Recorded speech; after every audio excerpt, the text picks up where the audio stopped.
السلام علیکم ورحمۃ اللہ وبرکاتہ نحمدہ ونصلی علی رسولہ الکریم اما بعد فاعوذ باللہ من الشیطان الرجیم بسم اللہ الرحمن الرحیم وَلَقَدْ اور البتہ تحقیق آتینا ہم نے دی موسیٰ کو الکتابہ کتاب فاختلف پھر اختلاف کیا گیا فیہ اس میں واو اور لولا اگر نہ کلمتن بات ہوتی سبقت جو گزر چکی من سے ربی کا تیرا رب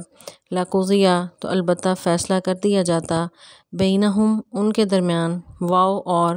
انہم بے شک وہ لفی البتہ میں شکن شک منہ اس سے مریب بے چین کرنے والے۔ موسیٰ علیہ السلام کا تذکرہ ہے۔ اس سے قبل مختلف اقوام کا اللہ تبارک و تعالیٰ نے ذکر کیا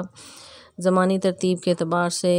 کہ کس طرح اللہ تبارک و تعالیٰ نے مختلف قوموں پر پیغمبروں کو بھیجا اور ان قوموں کے انکار کی وجہ سے اور نافرمانی کی وجہ سے اللہ تعالیٰ نے انہیں اس صفحہ ہستی سے مٹا دیا۔ موسیٰ علیہ السلام کا تذکرہ جو ہے 2 دفعہ کیا۔ اس سے پہلے کل کے لیسن میں بھی ہم نے پڑھا کہ آیت نمبر 96 میں بھی اللہ تعالیٰ فرماتے ہیں کہ وَلَقَدْ أَرْسَلْنَا اور البتہ تحقیق ہم نے بھیجا موسیٰ کو بِآیاتنا اپنی نشانیوں کے ساتھ وَسُلْطَانٍ مُبِین اور واضح نشانی جو ہے وہ دلیل دے کر۔ تو دیگر انبیاء کا تذکرہ جو ہے وہ سورہ ہود میں ایک بار ہے، موسیٰ علیہ السلام کا تذکرہ 2 دفعہ ہے۔ تو آیت نمبر 96 میں موسیٰ علیہ السلام کو جب معجزات دیکھ کر فرعون کی طرف بھیجا گیا اس کا تذکرہ ہے، اور یہاں پر آیت نمبر 110 میں جو اللہ تعالیٰ نے فرمایا ہے یہ فرعون کے غرق ہونے کے بعد بنی اسرائیل کی طرف جب وہ گئے انہیں بچا کر لے کر گئے اور ان پر اللہ تعالیٰ نے تورات نازل کی اور تورات لے کر جب اپنی قوم کے پاس آئے تو ان کا رویہ پھر اس وقت کیسا تھا بنی اسرائیل کا، اس کا ذکر جو ہے اس آیت میں اللہ تعالیٰ نے کیا ہے۔ اللہ تعالیٰ فرماتے ہیں کہ ہم نے موسیٰ کو کتاب دی، یعنی تورات موسیٰ علیہ السلام پر نازل ہوئی تھی، موسیٰ کو تورات دی تو قوم نے کیا کیا، اس میں اختلاف کیا، جیسا کہ ان کی عادت تھی کہ انہوں نے پیغمبر کی بات نہ مانی، جو ان پر احکامات ان کو دیے گئے تھے ان کا انہوں نے انکار کیا اور اپنی مرضی جو ہے انہوں نے کی اور پیغمبر کی بات ماننے سے انکار کیا جس طرح دیگر اقوام کرتی تھیں۔ تو اللہ تعالیٰ فرماتے ہیں کہ اگر وہ بات پہلے نہ ہو چکی ہوتی تو ضرور ان کا بھی فیصلہ کر دیا جاتا۔ تو وہ بات کون سی ہے کہ وہ تقدیر ہے کہ جس پر جو ہے وہ اللہ تعالیٰ نے ان کو اس طرح ہلاک کرنا نہیں لکھا ہوا تھا جس طرح دیگر قوموں کو ہلاک کیا گیا، قوم عاد کو، قوم سمود کو، شعیب علیہ السلام یا لوط علیہ السلام یا نوح علیہ السلام کی قوم کو جس طرح غرق کیا،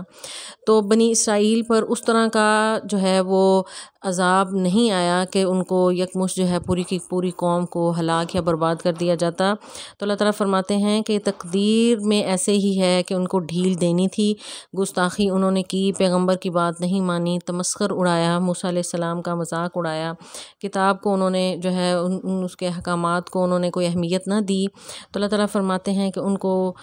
باوجود ان تمام نافرمانیوں کے ان کو مہلت دی گئی، اور اس کی وجہ کیا تھی کہ تقدیر میں ایسا ہی لکھا ہوا تھا ولولا کلمۃ سبقت، وہ بات جو پہلے ہو چکی تھی رب کی طرف سے تو ضرور ان کا بھی یہیں پہ دنیا میں فیصلہ کر دیا جاتا۔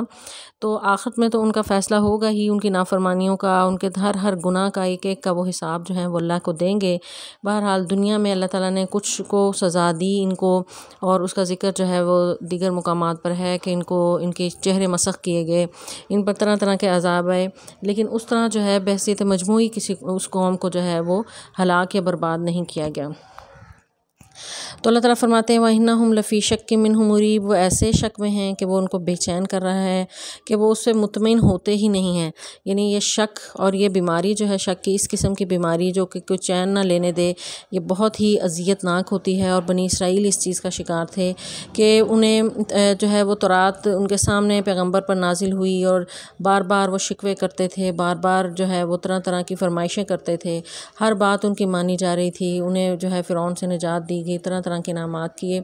اس سب کے باوجود بھی جو ہے وہ اللہ کا حکم ماننے کی طرف جو ہے وہ نہیں آتے تھے، بار بار جو ہے یعنی شک میں مبتلا ہونے سے مراد یہ ہے کہ انہیں آخرت پہ اتنا پختہ یقین نہیں تھا، تو وہ دنیا کے ہی فائدے چاہتے تھے، دنیا کے لیے مطالبات کر رہے تھے۔ تو اللہ تعالیٰ فرماتے ہیں کہ ایسے بے چین کرنے والے وہ شک میں تھے کہ انہیں یقین نہیں تھا، پختہ یقین نہیں تھا کہ دنیا میں اگر کوئی آزمائشیں آئیں اور ان کو برداشت کیا بھی تو اللہ تعالیٰ آخرت میں اچھا بدلہ دیں گے۔ تو یہ ایک بہت بڑی بدبختی ہوتی ہے کہ اس طرح کے بے چین کرنے والے شک میں مبتلا ہو جائے کسی بھی عقیدے کے معاملے میں، کسی بھی شریعت کے حکم کے معاملے میں۔ تو بنی اسرائیل اس کا شکار تھے کہ ان کا دل جو ہے وہ چین نہیں پکڑتا تھا، ان کا دل ٹھہرتا نہیں تھا، اور وہی جو ہے وہ آگے استقامت کا ذکر بھی انہی آیات میں آگے ہم دیکھیں گے۔ تو استقامت نہیں تھی بنی اسرائیل میں، جو بھی بات ان کو جو حکم دیا جاتا تھا اس کا وہ انکار کرتے تھے۔ وَإِنَّ اور بے شک کُلّا ہر ایک کو لمّا اس وقت لَيُوَفِّيَنَّهُمْ البتہ ضرور جو ہے وہ پورا بدلہ دے گا ربک تیرا رب اعمالہم ان کے اعمال کا، انہ بے شک وہ بما اس کے ساتھ جو یعملون وہ عمل کرتے ہیں، خبیر وہ خوب خبردار ہے۔ تو دنیا میں جو یہ کر رہے ہیں اللہ نے ان کو بعض کو تو سزا دے دی دنیا میں بھی، لیکن بعض جو ہیں دنیا میں تو انہوں نے سزا نہیں پائی۔ تو اللہ تعالیٰ فرماتے ہیں کہ میں ضرور یوفی سے ہے کہ پورا دینا، پورا یعنی فوت کا لفظ بھی اسی سے ہی ہے کہ فوت ہوتا ہے انسان تو اس کو اٹھا لیا جاتا ہے۔ تو لیوفینہم تو لام جو ہے جب کسی بھی ورب کے شروع میں آتا ہے تو وہ سٹریس دینے کے لیے آتا ہے، یہاں پر زور دیا جا رہا ہے، اور بعد میں یہ نون جو ہے شد والا لا یوفینہ میں نہ جو ہے یہ بھی سٹریس کے لیے ہے۔ تو 2 دفعہ جو ہے وہ اس میں زور دیا جا رہا ہے بات میں کہ ضرور بالضرور، اسی لیے ترجمے بھی جو ہے وہ ہم 2 دفعہ اس چیز کو لائیں گے کہ ضرور بالضرور پورا بدلہ دیے۔ ہم جو ہے وہ ان کی طرف ہے، یعنی یہ ضمیر ہے ہم ان کو، یعنی ان کو ضرور بالضرور پورا بدلہ دیا جائے گا۔ کس کی طرف سے؟ رب کا تیرے رب کی طرف سے، اعمالہم ان کے اعمال کا، یعنی جو بھی عمل انہوں نے کیا دنیا میں، پیغمبر کو ستایا، اللہ کی نافرمانی کی، تو دنیا میں اگر اللہ نے نہیں بھی سزا دی تو یہ بنی اسرائیل کا یہ معاملہ ہے کہ اللہ تعالیٰ ان کو ضرور بالضرور جو ہے وہ پورا بدلہ دیں گے کہ جو انہوں نے جو ہے وہ برے اعمال کیے۔ تو فرعون کا جو معاملہ تھا وہ تو ہم نے یہ نہیں پڑھا کہ وہ اسے غرق کر دیا گیا تھا، تو وہ تو دنیا میں اس کو جو ہے دنیا میں بھی عذاب کا شکار ہوا اور آخرت میں بھی اس کو بدلہ ملے گا برا۔ تو لیکن بنی اسرائیل کا جو ہے وہ معاملہ اللہ تعالیٰ ذکر کر رہے ہیں کہ ان کو ہم پورا حساب ان کا لیں گے جو انہوں نے پیغمبر کے ساتھ رویہ رکھا۔ آگے جو ہے یعنی سورت چونکہ اختتام کی طرف جا رہی ہے تو تمام بحث کو سمیٹتے ہوئے اللہ تعالیٰ جو ہے وہ نصیحت کر رہے ہیں رسول اللہ صلی اللہ علیہ وسلم کو اور ان اصحاب کو جو اس شروع کے دنوں میں اسلام لے آئے تھے مکی دور میں ہی، تو ان سے مخاطب ہیں کہ فاستقم تم ثابت قدم رہو، فاستقم یعنی مخاطب ہیں رسول اللہ صلی اللہ علیہ وسلم، اور قرآن کا یہ اسلوب ہے کہ قرآن چونکہ تمام ان مسلمانوں کے لیے ہے اور قیامت تک کے لوگوں کے لیے ہے، تو اولین مخاطب جو ہیں وہ رسول اللہ صلی اللہ علیہ وسلم ہیں، اس کے بعد آپ کا ہر امتی جو ہے وہ اس کا مخاطب ہے۔ تو یہاں پر خطاب اگرچہ رسول اللہ صلی اللہ علیہ وسلم سے ہے، آپ کو حکم دیا جا رہا ہے کہ فاستقم آپ سیدھے چلیں، کما جیسا کہ امرتا آپ کو حکم دیا گیا ہے، ومن اور جس نے تابا توبہ کی، معا کا آپ کے ساتھ، معا جو ہے ساتھ کے معنوں میں آتا ہے، کا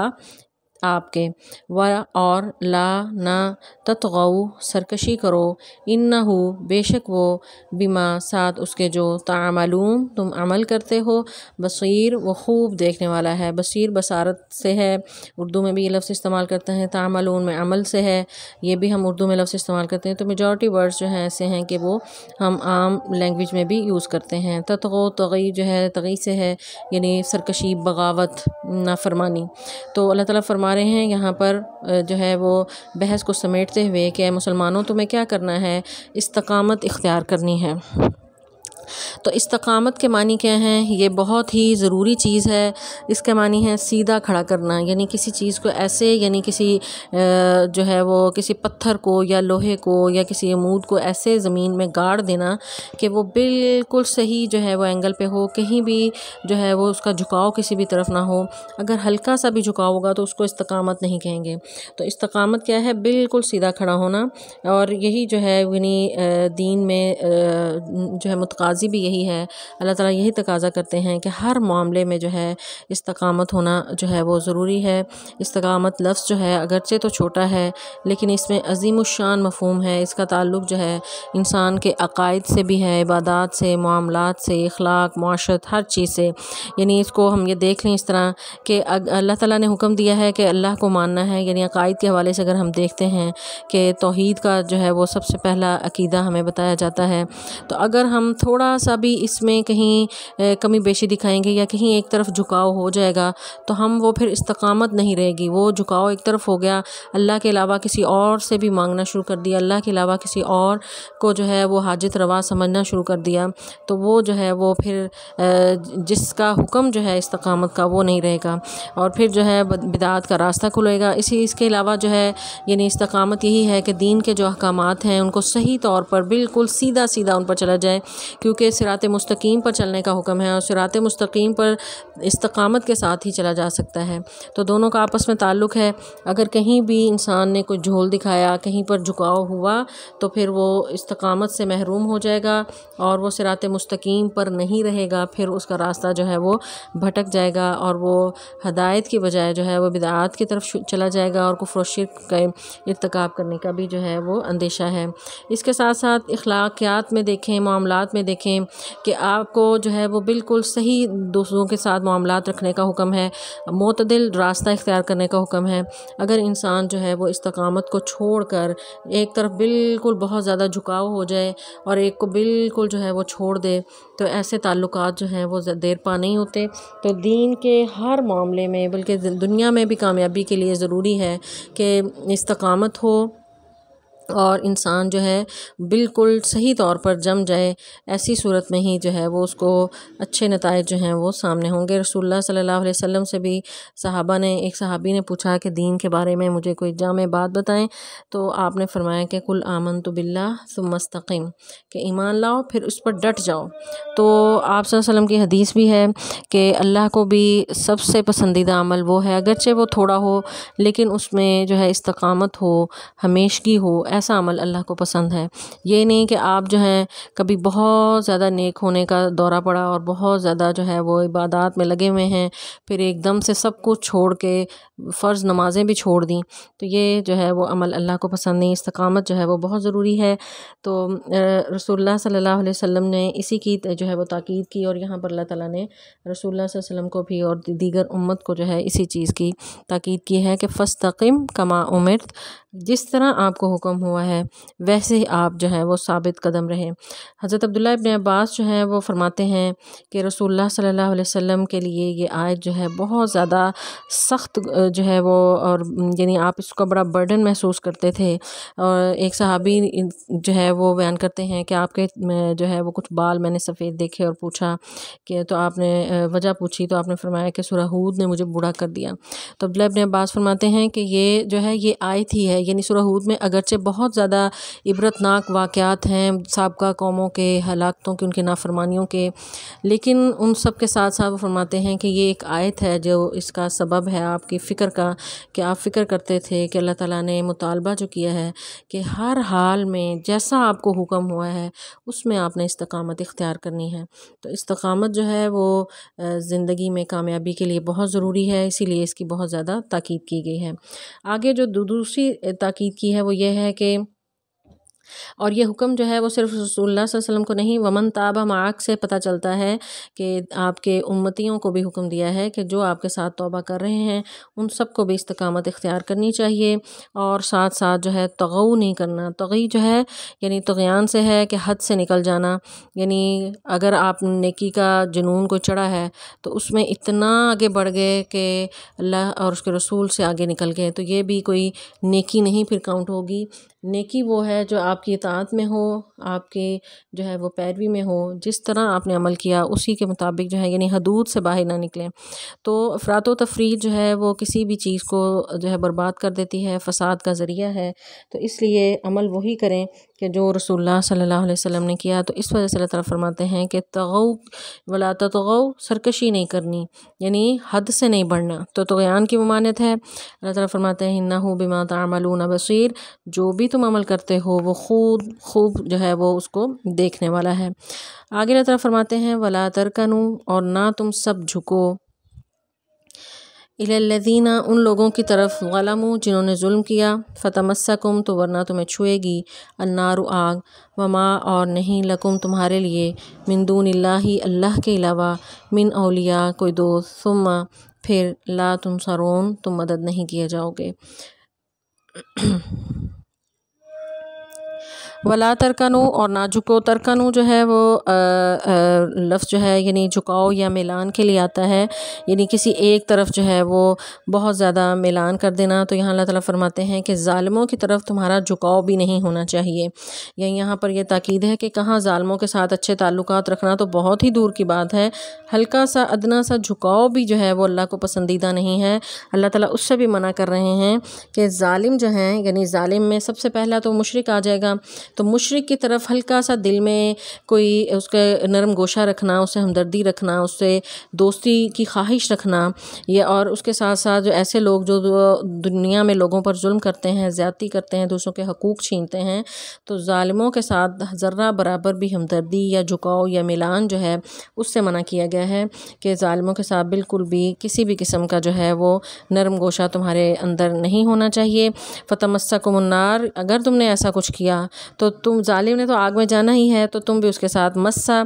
جو ہے، مس کا معنی یعنی اردو میں بھی ہم یہ لفظ استعمال کرتے ہیں چھونے کے لیے، ورنہ چھوئے گی، کم، تمہیں، النار، آگ، واو، اور مالکم من دون اللہ، پھر ایسی صورت میں اللہ کے علاوہ جو ہے کوئی بھی تمہارے کام نہیں آئے گا۔ ولا تنصرون، نصر کے معنی جو ہے وہ ناصر نام بھی اردو میں ہم استعمال کرتے ہیں ہوتا ہے، تو تم سرون، تم مدد نہیں کیے جاؤ گے۔ تو جس نے بھی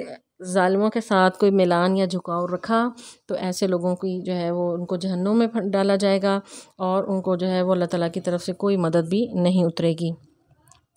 تو حضرت حسن بصری یہ فرماتے ہیں ان دو آیات میں یہ دو الفاظ ہیں، یعنی ایک تو استقامت کا حکم ہے، اس کے بعد دو چیزیں ہیں جن استقامت کا تو حکم ہے، دو چیزوں سے منع کیا گیا ہے، تو وہ فرماتے ہیں کہ ان دو چیزوں میں پورے دین کو اللہ تعالیٰ نے جمع کر دیا ہے کہ ایک تو ولا تطغوا، یعنی اس سے پچھلی آیت میں ولا تطغوا کہ تم نے حد سے نہیں بڑھنا، یعنی آگے نہیں نکلنا، ولا ترکنوا، اور نہ یعنی تم نے کسی کی طرف جھکنا ہے، یعنی شریعت کی حدود سے نکلنے کی کوشش بھی نہیں کرنی اور برے لوگوں کی صحبت بھی اختیار کرنے کی کوشش نہیں کرنی۔ تو ان دو چیزوں کی ممانعت جو ہے وہ اسی میں ہی پورے دین کا خلاصہ ہے کہ کوئی بھی آپ کام کریں، کوئی بھی نیکی کا عمل ہو، کوئی بھی دنیاوی امور بھی ہوں، تو اس میں یہ دو چیزیں جو ہیں وہ شامل نہیں ہونی چاہیے کہ نہ جو ہے وہ اس میں کسی ایک طرف جو ہے وہ جھکاؤ ہو کہ آپ دنیا کی طرف اتنا جھک گئے، دنیا میں اتنے مگن ہو گئے کہ اللہ کو بھلا دیا، تو یا پھر جو ہے وہ آپ ظالموں کا ساتھ دینے لگیں، یہ نہ ہو، اور نہ جو ہے وہ دین کے معاملے میں اگر آئے ہیں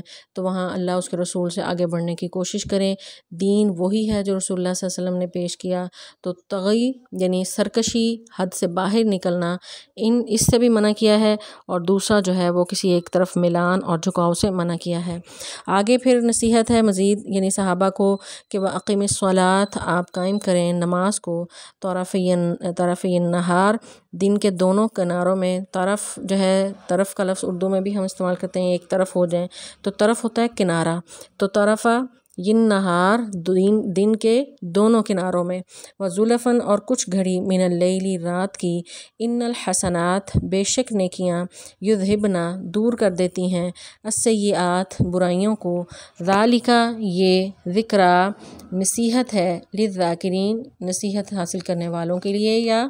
ذکر کرنے والوں کے لیے یا یاد کرنے والوں کے لیے۔ تو ذکر کا لفظ بھی ہم جانتے ہیں، ذکر جو ہے وہ نصیحت کو بھی کہتے ہیں، یاد کرنے کو بھی کہتے ہیں، تو یاد کرنے والوں کے لیے یا نصیحت حاصل کرنے کا شوق رکھنے والوں کے لیے اللہ نے یہ نصیحت کی ہے کہ تم جو ہے وہ دن کے کناروں میں جو ہے وہ نماز ادا کرو۔ تو دن کے کنارے سے کیا مراد ہے؟ اس سے مراد جو ہے مفسرین یہ لیتے ہیں کہ ایک تو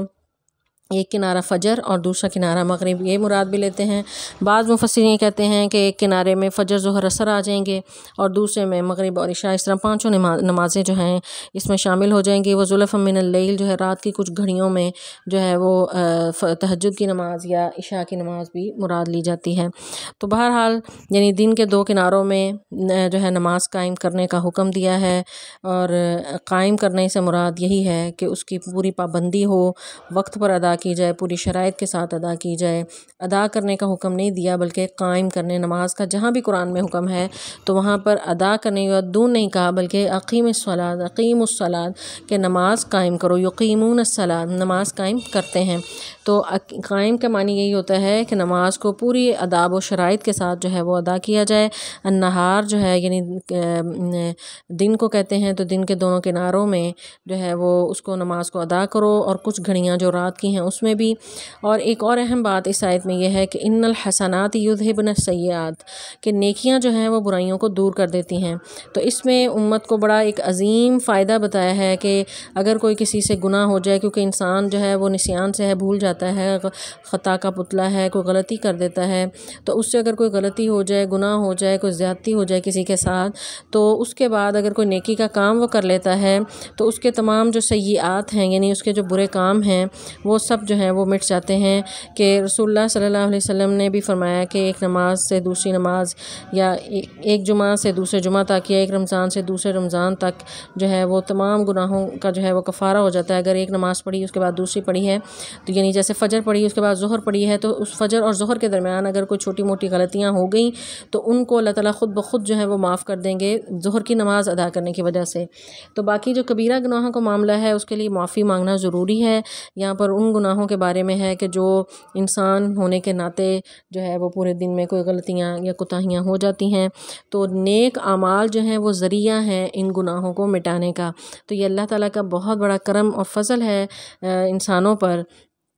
کہ اس نے گناہوں پر جو ہے وہ ہر گناہ پر مواخذہ نہیں کرنا۔ اس نے اگر انسان معافی مانگ لے یا گناہ کرنے کے بعد کوئی نیکی کر لے تو اس کے جو تمام جو گناہ ہیں اللہ تعالیٰ ان کو مٹا دیتا ہے، انہیں ختم کر دیتا ہے۔ تو اسی کی جو ہے وہ تاکید آپ صلی اللہ علیہ وسلم نے صحابہ کو بھی کی کہ اس سے یعنی ابو ذر غفاری نے رسول اللہ صلی اللہ علیہ وسلم سے پوچھا کہ عرض کیا کہ اللہ کے رسول مجھے آپ وصیت کریں صلی اللہ علیہ وسلم، تو آپ نے فرمایا کہ اگر تم سے کوئی گناہ ہو جائے تو اس کے بعد کوئی نیک کام کیا کرو تاکہ وہ اسے مٹا دے۔ تو یہی وجہ ہے کہ حضرت ابوبکر صدیق بھی وہ کہا کرتے تھے کہ اگر کسی مسلمان سے کوئی کبیرہ گناہ ہو جائے تو اسے چاہیے کہ وضو کرے اور 2 رکعت نماز جو ہے وہ نفل ادا کرے، تو اس کے گناہ کے جو ہے وہ کفارہ ہو جائے گا، اس کی معافی ہو جائے گی۔ تو نیکیاں جو ہیں وہ گناہوں کا کفارہ ہوتی ہیں، تو انسان کو نیکیاں کرتے رہنا چاہیے تاکہ اس کے گناہ جو ہیں وہ اس کے نامہ اعمال سے ختم ہوتے رہیں۔ تو یہ جو ہے اللہ تعالیٰ فرماتے ہیں ذالک ذکریٰ للذاکرین، یہ نصیحت ہے، نصیحت ماننے والوں کے لیے، ہر ایک کے لیے نہیں ہے۔ یعنی کوئی بھی ہر شخص ایسا نہیں ہے کہ گناہ کرنے کے بعد وہ پچھتائے اور اس کے بعد وہ نیکی کرنے کی کوشش کرے یا اللہ سے استغفار کرے۔ ایسے بدبخت بھی ہوتے ہیں کہ گناہ پر گناہ کرتے جاتے ہیں اور اپنا نامہ اعمال جو ہے وہ سیاہ کرتے جاتے ہیں۔ تو اللہ تعالیٰ فرماتے ہیں کہ یہ جو نصیحتیں ہیں، یہ جو سب جو احکامات ہیں، یہ ان لوگوں کے لیے ہیں جو نصیحت حاصل کرنا چاہتے ہیں۔ تو یہی قرآن جو ہے وہ دین کا معاملہ ہے کہ دین اسی کو ہی حاصل ہوتا ہے، دین کا فہم اور سمجھ اسی کو ہی حاصل ہوتا ہے جو کوشش کرتا ہے اور جو چاہتا ہے نصیحت حاصل کرنا، تو اللہ تعالیٰ اس کے لیے نصیحت کے دروازے جو ہے وہ کھول دیتا ہے، اس کے لیے فہم کے دروازے کھول دیتا ہے، اس کو دین کی سمجھ آنے لگتی ہے۔ تو یہ باتیں یعنی نماز کا قائم کرنا،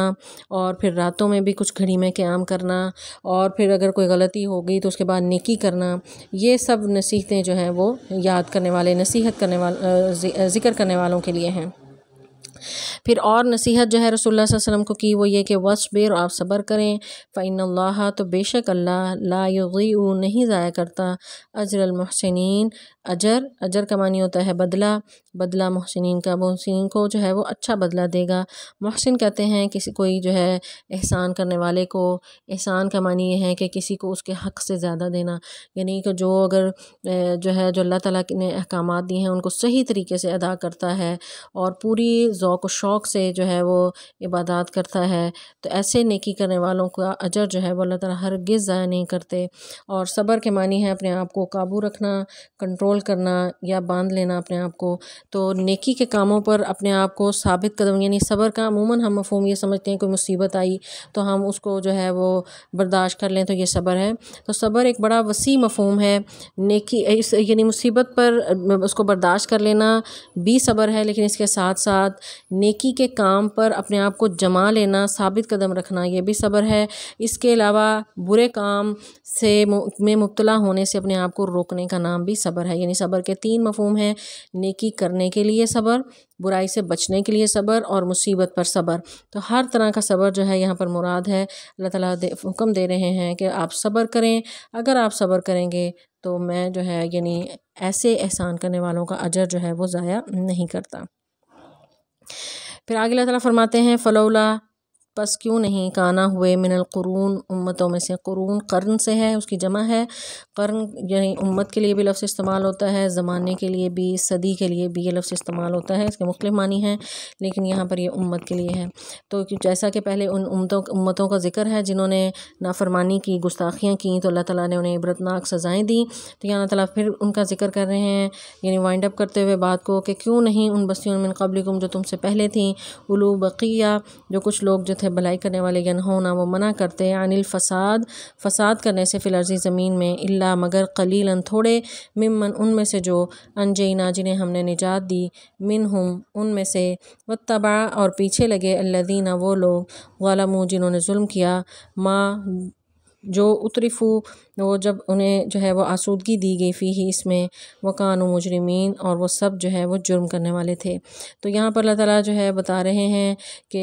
کیوں نہیں ان لوگوں نے ایسا کیا کہ وہ بات ان کی مان لیتے، یعنی کم لوگ ایسے تھے کہ جنہوں نے جو ہے وہ ہدایت کو قبول کیا، اکثر جو ہے وہ جاہل تھے۔ تو جس طرح ہم نے پچھلے اقوام کے حالات بھی دیکھے ہیں کہ اہل ایمان پیغمبروں کے ساتھ جو ہے ہمیشہ تھوڑے لوگ ہی ہوئے ہیں، اور ہمیشہ جو ہے وہ حق کو قبول کرنے والے تھوڑے ہی ہوتے ہیں۔ اکثرهم الجاہلون، طرف فرماتے ہیں اکثرهم الفاسقون، اکثر فاسقوں کی ہوتی ہے، اکثریت جاہلوں کی ہوتی ہے۔ عموماً ہم یہ کہتے ہیں کہ سب لوگ تو ایسے کر رہے ہیں، تو یہ چند لوگ کیسے ہیں کہ یہ بات ایک اور الگ سی کر رہے ہیں؟ تو اکثریت ایسی ہے کہ وہ شیطان کے جھنسے میں آتی ہے، کم لوگ ہیں جو ہدایت کو قبول کرتے ہیں۔ تاریخ کا جو ہے وہ، تاریخ سے یہی ہمیں پتہ چلتا ہے، انبیاء کی تاریخ بھی ہم نے جیسے کہ سورہ میں بھی پڑھی کہ اکثریت جو ہے وہ شیطان کے راستے پر چلی، اکثریت نے جو ہے وہ اللہ کی نافرمانی کا راستہ چنا، کم لوگ تھے جنہوں نے جو ہے وہ پیغمبروں کا ساتھ دیا۔ تو اللہ تعالیٰ فرماتے ہیں کہ بھلائی کرنے والے بہت تھوڑے تھے، اور جو ہے وہ اولو بقیت ینہون عن الفساد فی الارض، وہ سب منع کرتے تھے زمین میں فساد کرنے سے، یعنی جو ظالم اور جاہل لوگ تھے وہ فساد زمین میں پیدا کر رہے تھے، تو وہ ان کو جو ہے وہ منع کرتے تھے۔ تو پھر ان کو اللہ تعالیٰ نے نجات دی، اور ظالموں کو جو ہے وہ ہلاک اور برباد کر دیا گیا، کیونکہ وہ مجرم تھے۔ وما کان ربک، اور نہیں ہے آپ کا رب، لیہلک کہ وہ ہلاک کرے، القری بستیوں کو، بظلم ظلم کی وجہ سے، اہلھا اور ان کے رہنے والے، مصلحون اصلاح کرنے والے۔ تو یہاں پر اللہ تعالیٰ فرماتے ہیں کہ آپ کا رب ہلاک نہیں کرتا ان بستیوں کا کہ جن بستیوں میں کوئی اصلاح کرنے والے موجود ہوں۔ پچھلی بھی آیت میں بھی اللہ تعالیٰ نے یہی فرمایا کہ وہ امتیوں میں سے ایسے لوگ بھلائی کرنے والے تھے جو فسادیوں کو فساد کرنے سے روکتے تھے، تو اللہ تعالیٰ نے ان کو تو نجات دے دی، لیکن ظالموں کو جو ہے وہ انہیں سزا ملی۔ تو یہاں پر اللہ نے ایک اصول اپنا بتایا، فطرت کا جو اصول ہے ہمیشہ سے دنیا میں اصول رہا ہے کہ جس معاشرے میں مصلحین موجود ہوں، یعنی اصلاح کرنے والے، مصلحون اصلاح کی یعنی مصلح کی جمع ہے، مصلح یعنی وہ جو دین کی دعوت دینے والا ہو، جہاں پر مبلغین موجود ہوں، قرآن و حدیث کی دعوت دینے والے موجود ہوں، حق بات کی طرف بلانے والے موجود ہوں، برائی سے روکنے والے موجود ہوں، تو ایسے معاشرے پر اللہ تعالیٰ جو ہے یعنی ان کو، ایسے لوگوں کو ہلاک نہیں کرتا۔ لیکن جہاں پر میجورٹی جو ہے وہ ظلم کا شکار ہو جائے اور مل کر اجتماعی طور پر قوم جو ہے وہ نافرمانی کا شکار ہو جاتی ہے، تو ایسے لوگوں کو اللہ تعالیٰ ہلاک اور برباد کر دیتا ہے۔ اللہ تعالیٰ فرماتے ہیں کہ تیرا رب نہیں کسی بھی بستی کو ہلاک کرتا جو ہے وہ ان کے ظلم کی وجہ سے، مگر جو ہے اگر ان میں اصلاح کرنے والے موجود ہوں۔ بنی اسرائیل کا ایک واقعہ حدیث میں جو ہے وہ بیان کیا جاتا ہے کہ اللہ تعالیٰ نے فرشتے کو بھیجا کہ اس بستی کو تباہ کر دیا جائے، تو فرشتے نے کہا کہ اللہ فلاں بندہ جو ہے وہ اتنا نیک ہے، ہر وقت تیری عبادت میں لگا رہتا ہے کہ پلک جھپکتے بھی کوئی وقت ایسا نہیں گزرتا کہ وہ تیری عبادت نہ کر رہا ہو، تو اللہ تعالیٰ نے فرمایا کہ اس کو بھی جو ہے وہ سب سے پہلے بلکہ اس کو ہلاک کیا جائے۔ وجہ کیا تھی کہ وہ اصلاح نہیں کرتا تھا، امر بالمعروف اور نہی عن المنکر کے فریضے سے غافل تھا۔ تو ایسا معاشرہ جہاں پر لوگ جو ہے وہ نیکی کی دعوت دینا اور برائی سے روکنا جو ہے چھوڑ دیں، یعنی اس فریضے کو جو امر بالمعروف اور نہی عن المنکر کا فریضہ ہے اس سے اگر غافل ہو جائیں تو ایسی قوموں کو اللہ تعالیٰ جو ہے ہلاک اور برباد کرنے میں دیر نہیں لگاتے۔ ہم نے دیگر اقوام کا جو مختلف اقوام کے جو حالات پڑھے ہیں ان میں ہم یہی دیکھتے ہیں کہ اکثریت جاہلوں کی تھی، پیغمبر تبلیغ کر کر کے تھک گئے، جب حجت تمام ہو گئی کہ کوئی بات وہ قبول کرنے پر راضی نہیں تھے تو پھر اللہ تعالیٰ نے ان قوموں کو صفحہ ہستی سے مٹا دیا۔ تو اب یہ اللہ تعالیٰ کا قانون اور اصول ہے کہ جس بستی میں جو ہے وہ اصلاح کرنے والے موجود ہوں ان کو جو ہے وہ اللہ تعالیٰ ہلاک نہیں کرتا۔ تو آج ہم یعنی دنیا میں اگر دیکھیں اپنے ارد گرد معاشرے میں کس قدر گناہ اور زیادتی، بے حیائی اور فحاشی پھیلی ہوئی ہے، کس قدر جو ہے لوگ نافرمان ہیں، لیکن اللہ کا عذاب کیوں نہیں آتا، یہ سوال ذہن میں آتا ہے۔ تو اس کا جواب اس آیت سے ہمیں مل رہا ہے کہ اللہ تعالیٰ مصلح جو ہے وہ موجود ہیں معاشرے میں، اگرچہ برائی بے تحاشا پھیل رہی لیکن اس کے ساتھ ساتھ اصلاح کرنے والے لوگ موجود ہیں جو لوگوں کو ابھی بھی جو ہے وہ دین کی طرف بلا رہے ہیں، قرآن کی دعوت دے رہے ہیں۔ تو ان لوگوں کی وجہ سے اللہ تعالیٰ جو ہے وہ عذاب نہیں نازل کرتے۔ اور دوسرا جو ہے رسول اللہ صلی اللہ علیہ وسلم کی دعا بھی ہے اپنی امت کے لیے، تو اجتماعی طور پر یہ امت تو ہلاک نہیں ہوگی لیکن اللہ تعالیٰ گاہے بگاہے مختلف علاقوں پر مختلف قوموں کو جو ہے وہ تباہ کرتے ہیں اور تاکہ دوسرے لوگوں کے لیے عبرت ہو۔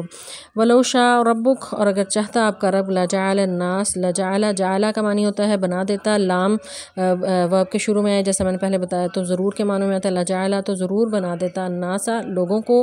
أُمَّةً وَاحِدَةً ایک امت، وَلَا يَزَالُونَ اور وہ ہمیشہ رہیں گے مختلفین سب اختلاف کرنے والے۔ تو اللہ تعالیٰ فرماتے ہیں کہ اللہ تعالیٰ چاہتے تو آدم کی اولاد تھی، سب کو ایک ہی دین پر، اسلام پر جو ہے وہ قائم کر دیتے،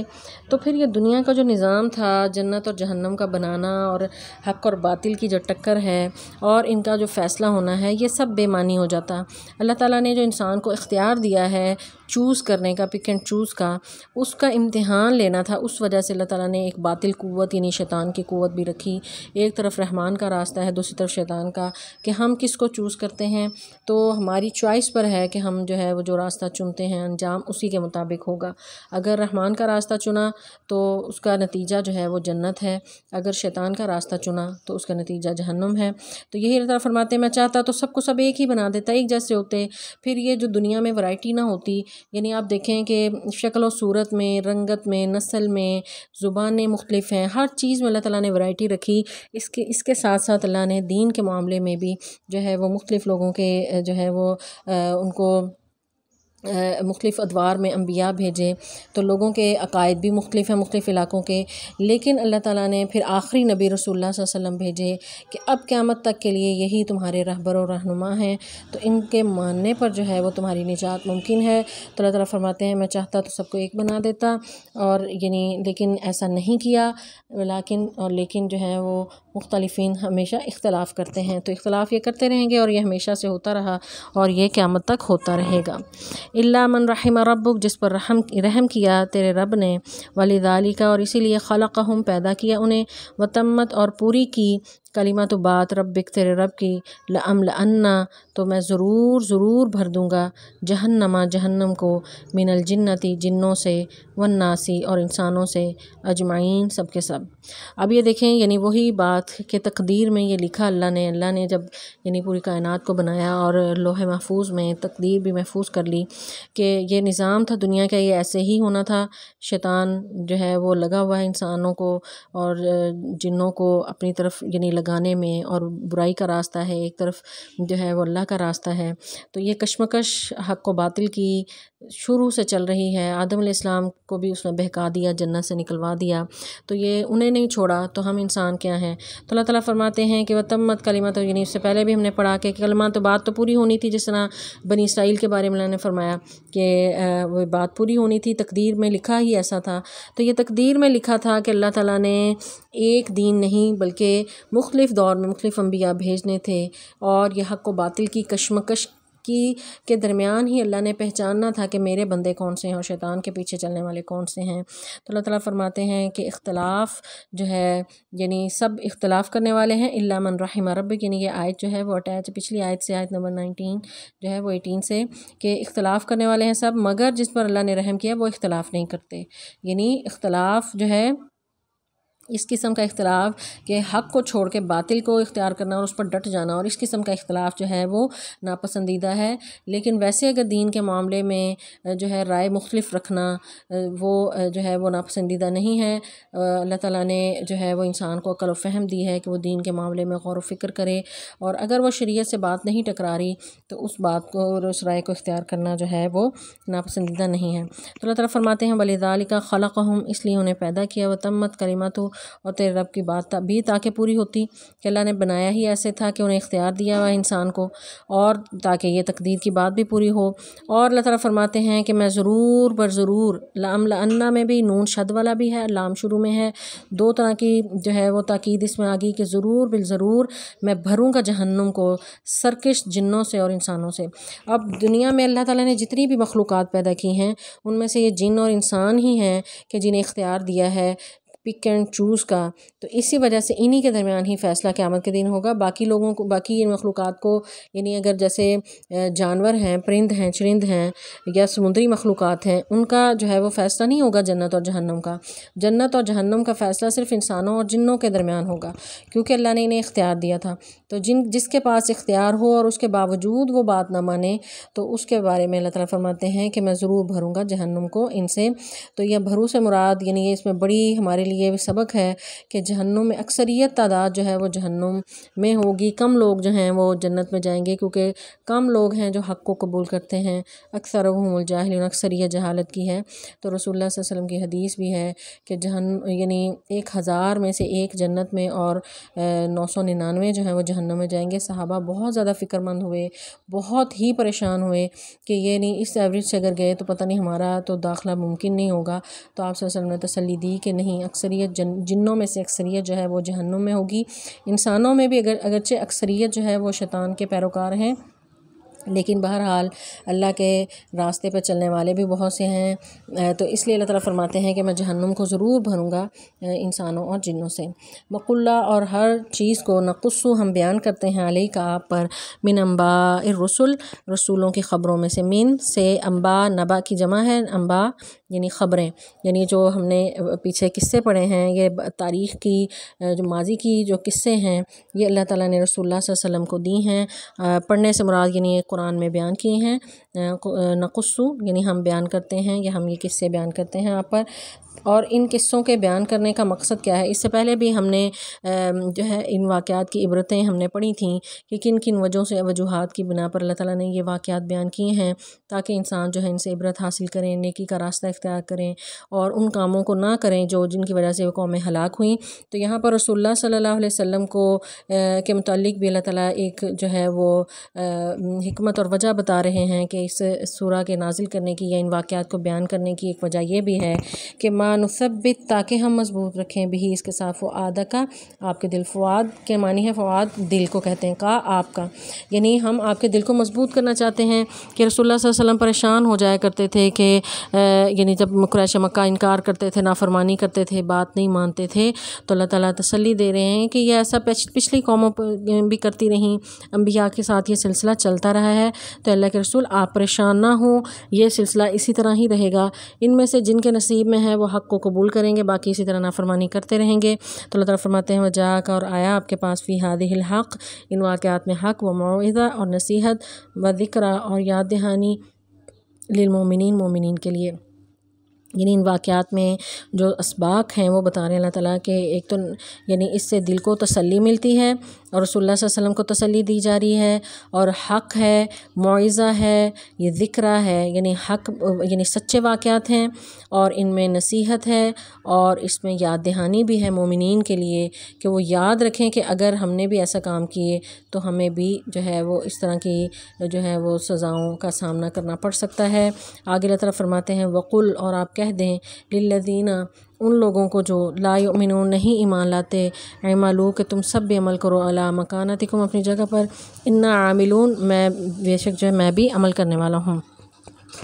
یعنی قریش مکہ جو ہے وہ انکار کر رہے تھے، یہ اس دور کی صورت ہے کہ جب آپ سے مخالفت جو ہے عروج پر تھی اور آپ کی کسی بھی بات کو ماننے کو راضی نہیں تھے، تو اللہ تعالیٰ نے جو ہے تب یہ رسول اللہ صلی اللہ علیہ وسلم کی تسلی کے لیے یہ نازل کی تھی کہ نبی آپ پریشان نہ ہوں، اس سے پہلے انبیاء کے ساتھ بھی یہی رویے رہے ہیں تو ہم نے ان قوموں کو ہلاک کیا، اور قریش کے لیے اس میں عبرت ہے کہ جس طرح انہوں نے نہیں مانی تو وہ دنیا اور صفحہ ہستی سے مٹ گئے، تو اگر تم نے بھی یہ رویہ رکھا تو تمہارا انجام بھی ایسا ہو سکتا ہے۔ تو یہاں پر رسول اللہ صلی اللہ علیہ وسلم سے کہا جا رہا ہے کہ آپ انہیں کہہ دیں کہ تم بھی اپنا عمل کرو، میں اپنا عمل کرتا رہوں گا، اور وانتظروا، تم انتظار کرو، انا منتظرون، ہم بھی انتظار کر رہے ہیں۔ منتظر انتظار سے ہے، اردو میں بھی لفظ استعمال ہوتا ہے۔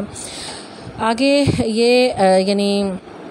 اعلان برات کے بعد، یعنی یہ بتانے کے بعد مشرکین کو کہ میرا جو ہے کام یہی تھا کہ وما علینا الا البلاغ المبین، کہ آپ کا کام صرف پہنچانا ہے، آپ نے اللہ کا پیغام پہنچا دیا، واضح نصیحت کر دی، اگر یہ نہیں مانتے تو اے نبی صلی اللہ علیہ وسلم آپ اس میں اپنے آپ کو نہ گھلائیں۔ آپ پریشان بہت زیادہ ہو جاتے تھے، بہت زیادہ روتے تھے، اللہ سے گڑ گڑا کر دعائیں مانگتے تھے، اور اپنی امت کو جو ہے وہ اس طرح شیطان کے راستے پر چلتے دیکھ کر آپ سے برداشت نہیں ہوتا تھا۔ تو اس پر آپ کو تسلی دی جا رہی ہے کہ آپ انہیں کہہ دیں کہ اب یہی کام ہوتا ہے۔ اس سے پہلے بھی انبیاء کا ہم نے پڑھا کہ انہوں نے بھی یہی کہا،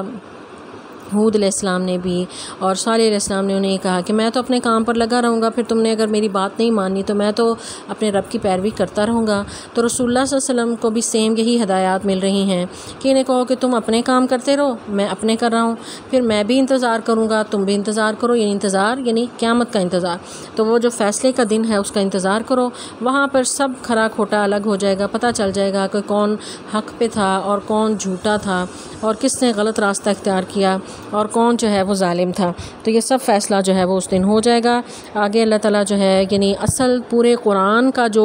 لیسن ہے، توحید کا جو درس ہے، اس کو اللہ تعالیٰ پھر بیان کر رہے ہیں کہ وَلِلَّهِ غیب السماوات والارض، اللہ ہی کے لیے ہے زمین و آسمان کا ہر طرح کا غیب، یعنی غیب کی جو خبریں ایک تو ہمیں ظاہراً سامنے نظر آ رہی ہوتی ہیں چیزیں، کچھ اس کے پیچھے بھی ایک جہان پوشیدہ ہے، ہمیں اس کا نہیں پتہ، ہمارا علم بہت محدود ہے۔ اللہ تعالیٰ فرماتے ہیں کہ سب کچھ میرے پاس ہے، یعنی سب کچھ اللہ کے لیے ہے، زمین و آسمان کے غیب کے خزانے، ان تمام خزانوں کا علم جو ہے وہ اللہ کے لیے پاس ہے، اور سب کچھ اللہ کا پیدا کردہ ہے۔ وَإِلَيْهِ، اس کی طرف یرجع الامر، لوٹائے جاتے ہیں کام، کلہ، سب کے سب، یعنی امر سے مراد یعنی جتنے بھی فیصلے ہیں اللہ تعالیٰ کرتے ہیں فرشتوں کے ذریعے، ان کو جو ہے وہ ذمہ داریاں فرشتے ادا کرتے ہیں، یا انسانوں کو جو ہدایات دی ہیں، انسانوں کے جو اعمال ہیں وہ بھی اللہ کی طرف جو ہے وہ پیش کیے جاتے ہیں، تو تمام کام جو ہیں وہ اللہ کی طرف لوٹائے جاتے ہیں۔ فَاعْبُدُوهُ، تو پھر آپ اس کی عبادت کریں، وَتَوَكَّلْ، اور بھروسہ کریں، علیہ، اس پر، وَمَا رَبُّكَ، اور نہیں ہے آپ کا رب، بِغَافِلٍ، غافل، عَمَّا، اس سے جو تعملون، تم سب عمل کرتے ہو۔ یعنی پوری سورہ کا نچوڑ جو ہے وہ اس ایک آیت میں ہمیں مل رہا ہے کہ اللہ کے لیے ہے سب کچھ، اور ہر کام اسی کی طرف لوٹتا ہے، ہر چیز کا علم اس کے پاس ہے، تو اب انسان کو اس کے بغیر چارہ نہیں ہے کہ وہ اللہ کی مانے، کیونکہ وہ اللہ اس کا خالق اور مالک ہے، ہر چیز کو کنٹرول کرنے والا وہ ہے، وہ جو چاہے وہ کر سکتا ہے، تو انسان کو اس رب کی بات مان لینی چاہیے، اسی کی ہی عبادت کرنی چاہیے اور اس پر بھروسہ کرنا چاہیے۔ تو اللہ تعالیٰ فرماتے ہیں کہ جو بھی یہ کریں گے میں اس سے بالکل غافل نہیں ہوں، ایک ایک عمل جو ہے وہ نوٹ ہو رہا ہے، اور جو ہے اس کو فرشتے محفوظ کر رہے ہیں۔ قیامت کا دن قائم ہوگا اور وہاں پر پھر کھرے اور کھوٹے کا جو ہے وہ فیصلہ کیا جائے گا، حق اور باطل کا فیصلہ ہو جائے گا، جنت اور جہنم کا فیصلہ جو ہے وہ ہو جائے گا۔ تو یعنی اس پوری سورہ میں اللہ تبارک و تعالیٰ نے رسول اللہ صلی اللہ علیہ وسلم کو تسلی دی، اور واقعات جو ہیں انبیاء کے بیان کیے، ان واقعات میں عبرتیں جو تھیں وہ ان کو آخری ان آیات میں ان عبرتوں کو بھی بیان کیا، صحابہ کو بھی تسلی دی، رسول اللہ صلی اللہ علیہ وسلم کو جو ہے وہ تسلی دی، اور پھر اس کے بعد جو ہے یہ اصل قرآن کی جو دعوت ہے، توحید کی دعوت، اس دعوت پر جو ہے اس سورہ کا اختتام کیا، اور ساتھ ہی بتا دیا کہ جو بھی تم کرو گے، توحید کو پر چلتے ہو یا شرک کا راستہ اختیار کرتے ہو، اللہ تمہارے کسی بھی عمل سے غافل نہیں ہے۔ تو اللہ تعالیٰ سے دعا ہے کہ اللہ تعالیٰ ہمیں صحیح جو ہے وہ قرآن پاک کی فہم عطا فرمائے اور اس پر عمل کرنے کی توفیق عطا فرمائے۔ والسلام علیکم ورحمۃ اللہ وبرکاتہ۔